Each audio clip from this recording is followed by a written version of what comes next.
هلا إذا راتب جيش أو راتب قوات الأمن كافي، ما اللي عم يشتغل حر هذا اللي في عالم تحت الانفاق، في عالم تحت الشوارع، في عالم تحت المطر قاعده، في عالم عم تموت من الجوع. من اي انسان غني ومن اي انسان كان عنده مال كثير يعطيه المحتاج اللي حواليه، او ينطي اي شخص فقير، او اي ينطي يعني خلص ربك معطيك اعطي. راتب اليوم كافي ليعيش المواطن السوري؟ إلى حد ما لا والله لسه. حتى مع زيادة الرواتب؟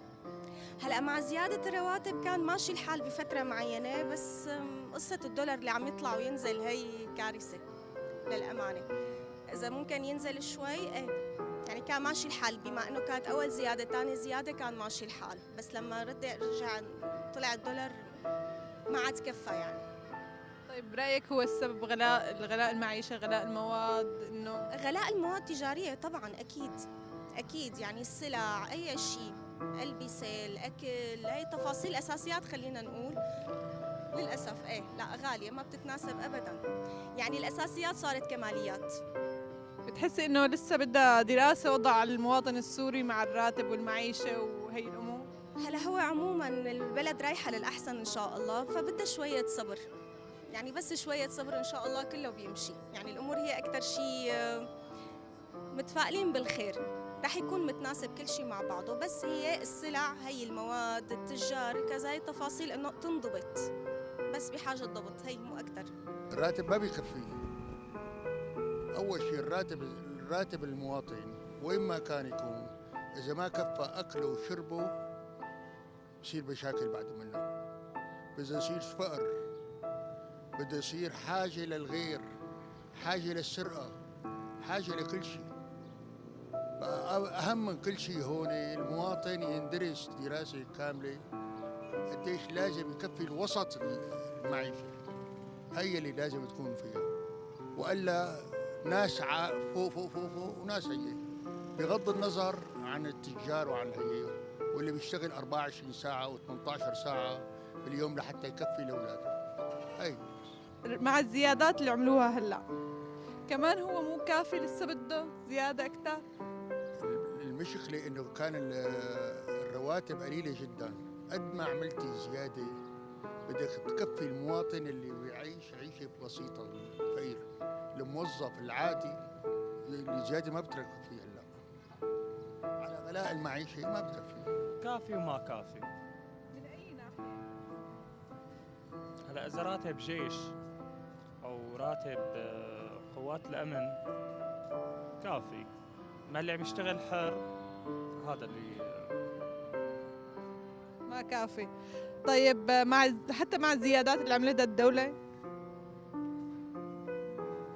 لا.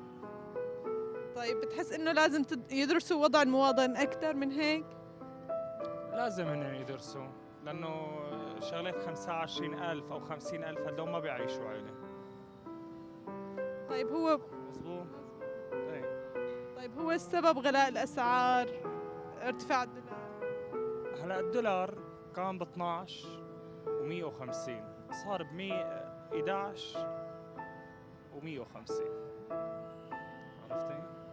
متأملين انه ينزل الدولار اكثر من هيك، متأملين يعني. لا والله. شو السبب؟ السبب لانه الشعب هلا اول شيء صحيح كان مرتاح بالتحرير اولته تمام، بس هلا من جديد يعني الشعب لا يعني ترجع راتبه، يعني كمان لازم يكون راتبه احسن من قبل. لازم العالم تعيش، في عندك عائله. طيب في عوائل هلا، في عوائل محتاج اكثر من اللي من هلا، يعني في عوائل محتاج اكثر مننا احنا، يعني فنحن نعيش معلش رضيانين بعيشتنا، بس في عندنا عالم ما هي عايشه. في عالم تحت الانفاق، في عالم تحت الشوارع، في عالم تحت المطر قاعده، في عالم عم تموت من الجوع. في عالم يعني راتب اليوم يشوي، حتى لو كان يعني كان مليون ولا مليونين ولا ثلاثه، معلش اليوم انت صاحب بيت وعندك عيله، مليون ومليون شو بده يكفوك؟ يعني اتمنى انه يكون لاي شخص او لاي كبير يعني تمام، انه يحسن هالمعاملات ويحسن هالرواتب، او من اي انسان غني او من اي انسان كان عنده مال كثير يعطيه المحتاج اللي حواليه، او ينطي اي شخص فقير، او اي ينطي يعني خلاص ربك معطيك اعطي، مو ربك معطيك ضب، انا الله ما راح يوفقك بهالشيء هذا. طيب هذا السبب راجع لغلاء الأسعار، ارتفاع الدولار؟ نعم. بتمنى انه ينخفض لأدنى درجة عشان العالم ترجع تعيش مثل ما كانت. يوم عندما انخفض الدولار العالم ما فينا تعيش. قلت لك هلا احنا في انا ولا الاستاذ ولا انت ولا اي نوع، احنا نقول الحمد لله عايشين، عم ناكل نشرب ومربين عيالنا مربين كل الدنيا. بس في اللي عندك اللي تحت الانفاق لساتهم اللي في عندهم بالشوارع واللي عم يحتاجوا، بس لا في شغله هون ما حدا يعرفها لهلا، اللي يفكر فيها يعرفها. في هلا عالم تخرب على عالم. هلا في عالم عنده ملايين وعنده بيوت تسوي حالها شحاذها وبدها محتاجه، وفي بنات تسوي حالهم مثلا والله مقطوعين وبدنا اجارات طرق وكذا، كله كذب هذا. تكون منقى حالهم تنقى بدنا مشان الله وكله كذب هذا، بس لا اعملها وجه الله.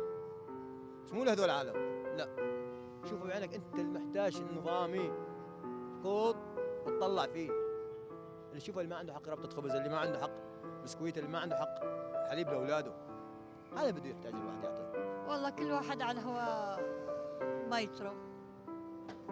يعني بتحس الرواتب اللي رفعوها اليوم عم تكفي المواطنين بهالغلا اللي نحن؟ لا والله، لا والله.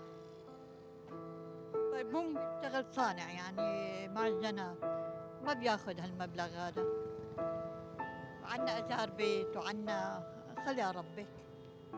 طيب ممكن نطالب انه يدرسوا وضع المواطن السوري اكثر؟ ايه والله ما في مانع. طيب يعطيك العافيه. لا عندك مشكله بعرض الحلقه؟ والله ما عندي. لا والله ما عندي مشاكل. لا لا ابدا ما في أي. رضيع